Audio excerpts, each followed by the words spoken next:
કોઈ પણ સાદા પ્રોજેક્ટને એકદમ મજબૂત અને પ્રોફેશનલ એપ્લિકેશનમાં કેવી રીતે ફેરવી શકાય? બસ આજના આ વિશ્લેષણમાં આપણે એ જ જોવાના છીએ. આપણે બનાવીશું પ્રોજેક્ટની કરોડરજ્જુ, એટલે કે એક મજબૂત લોગિંગ અને એક્સેપ્શન હેન્ડલિંગ સિસ્ટમ. ઘણીવાર એવું બને કે કોડ ચાલતા ચાલતા અટકી જાય અને એરર શું છે એ સમજાય જ નહીં. આ એક બહુ જ સામાન્ય સમસ્યા છે જે આખા પ્રોજેક્ટને અટકાવી શકે છે. પણ ચિંતા ન કરો, આને સોલ્વ કરવાની એકદમ પ્રોફેશનલ રીત છે અને આજે આપણે એ જ શીખવાના છીએ. તો આપણો રોડમેપ એકદમ સીધો છે. પહેલાં આપણે પ્રોજેક્ટના બ્લાઇન્ડ સ્પોટ્સ એટલે કે નબળાઈઓને સમજીશું.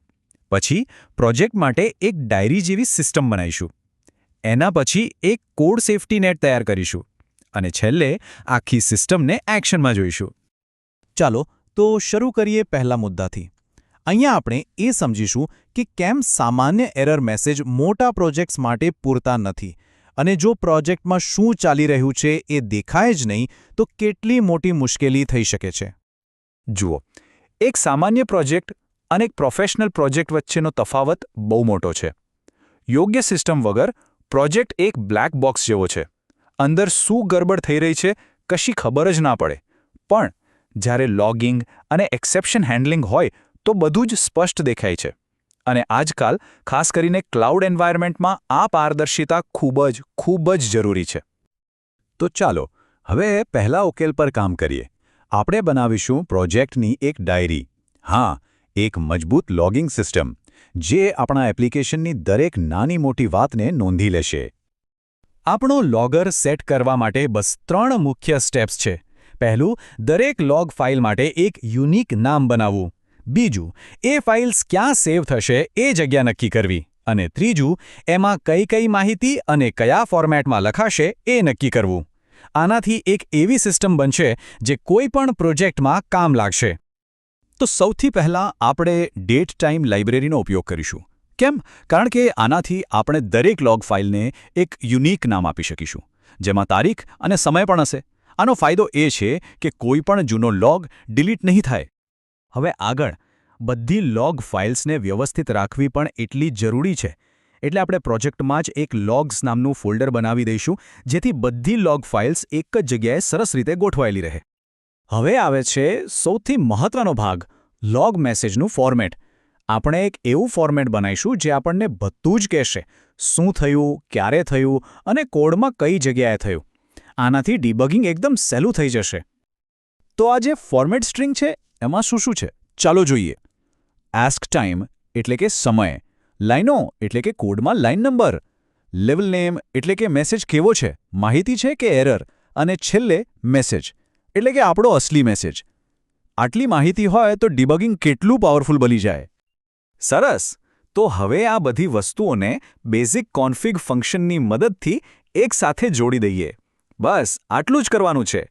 આ ફંક્શનને આપણે ફાઇલનો પાથ, આપણું બનાવેલું ફોર્મેટ અને ઓછામાં ઓછા કયા લેવલના મેસેજ લોગ કરવા છે એ જણાવી દઈશું. બધું સેટ થઈ ગયું છે તો હવે સમય છે આને ટેસ્ટ કરવાનો. આપણી મુખ્ય એપ્લિકેશન ફાઇલમાં આપણે બનાવેલા લોગરને ઇમ્પોર્ટ કરીશું અને બસ એક સિમ્પલ મેસેજ લોગ કરીને જોઈશું. અને આ રહ્યું પરિણામ. જેવું આપણે કોડ રન કર્યો તરત જ એક લોગ્સ ફોલ્ડર બની ગયું અને એની અંદર તારીખ સમયવાળી એક ફાઇલ પણ. અને એ ફાઇલ ખોલીએ તો આપણો મેસેજ આપણા નક્કી કરેલા ફોર્મેટમાં બરાબર લોગ થયેલો છે. પરફેક્ટ! લોગિંગ તો તૈયાર છે. હવે વારો છે આપણા બીજા બિલ્ડિંગ બ્લોકનો. હવે આપણે બનાવીશું આપણા કોડ માટે એક સેફ્ટી નેટ જે કોઈ પણ એરરને સહેલાઈથી પકડી લેશે. જેમ કે કૃષ્ણ નાઈક કહે છે, મને ખૂબ જ વિગતવાર એરર જોઈએ છે. અને વાત સાચી છે. પાયથનની ડિફોલ્ટ એરર ઘણીવાર પૂરતી માહિતી નથી આપતી. આપણો ગોલ છે એકદમ ડિટેલ્ડ એરર રિપોર્ટ્સ મેળવવાનો. પણ સવાલ એ છે કે આટલી બધી ડિટેલ્સ લાવવી ક્યાંથી? એના માટે આપણે પાયથનના એક બિલ્ટ-ઇન મોડ્યુલ સિસનો ઉપયોગ કરીશું. આ મોડ્યુલ જાદુ જેવું કામ કરે છે. એ આપણને બતાવી શકે છે કે એરર બરાબર કઈ ફાઇલમાં અને કઈ લાઇન પર આવી છે. તો આપણી સ્ટ્રેટેજી શું છે? આપણે એક હેલ્પર ફંક્શન બનાવીશું. આ ફંક્શનનું કામ હશે સિસ પાસેથી મળેલી બધી ટેકનિકલ માહિતી લેવી અને એને એક સરળ, વાંચી શકાય એવા એરર મેસેજમાં ફેરવી નાખવી. આ કરવા માટે આપણે એક કસ્ટમ એક્સેપ્શન ક્લાસ બનાવશું. આ કોઈ નવી વસ્તુ નથી, એ પાયથનના પોતાના એક્સેપ્શન ક્લાસ પર જ આધાર રાખે છે. પણ ફરક એટલો જ છે કે એ આપણું પેલું કસ્ટમ ફોર્મેટિંગ ફંક્શન વાપરશે, જેથી આપણને વધુ સારો અને માહિતીસભર એરર મેસેજ મળે. તો હવે સમય છે બધું એકસાથે જોવાનો. આપણી ડાયરી એટલે કે લોગિંગ અને આપણું સેફ્ટી નેટ એટલે કે એક્સેપ્શન હેન્ડલિંગ, આ બંને ભેગા મળીને શું કમાલ કરે છે, ચાલો જોઈએ. આને ટેસ્ટ કરવા માટે આપણે જાણી જોઈને કોડમાં એક ભૂલ કરીશું. ટ્રાય એક્સેપ્ટ બ્લોકની અંદર આપણે એક નંબરને 0થી ભાગવાનો પ્રયત્ન કરીશું. જેવી એરર પકડાશે આપણે એને લોગ કરીશું અને પછી આપણું કસ્ટમ એક્સેપ્શન રેઝ કરીશું. અને જુઓ, જેવો કોડ રન કર્યો, ટર્મિનલમાં આપણો કસ્ટમ એરર મેસેજ છપાઈ ગયો. એકદમ સ્પષ્ટ રીતે લખેલું છે કઈ ફાઇલ, કયો લાઇન નંબર અને એરર શું છે. આનાથી વધુ શું જોઈએ? પણ વાત અહીં પૂરી નથી થતી. એ જ સમયે આપણી લોગ ફાઇલમાં પણ એક નવી એન્ટ્રી થઈ ગઈ છે. એમાં લખાઈ ગયું છે કે એક કસ્ટમ એક્સેપ્શન આવ્યું હતું. એટલે કે આપણી પાસે હવે એક કાયમી રેકોર્ડ પણ છે. અને આ જ છે આખા વિશ્લેષણનો સાર. જેમ કૃષ્ણ નાઈક કહે છે, લોગિંગ અને એક્સેપ્શન તમારા આખા પ્રોજેક્ટની કરોડરજ્જુ છે. આ કોઈ ઓપ્શનલ વસ્તુઓ નથી, આ પ્રોફેશનલ સોફ્ટવેર બનાવવા માટે એકદમ જરૂરી પાયાના ઘટકો છે.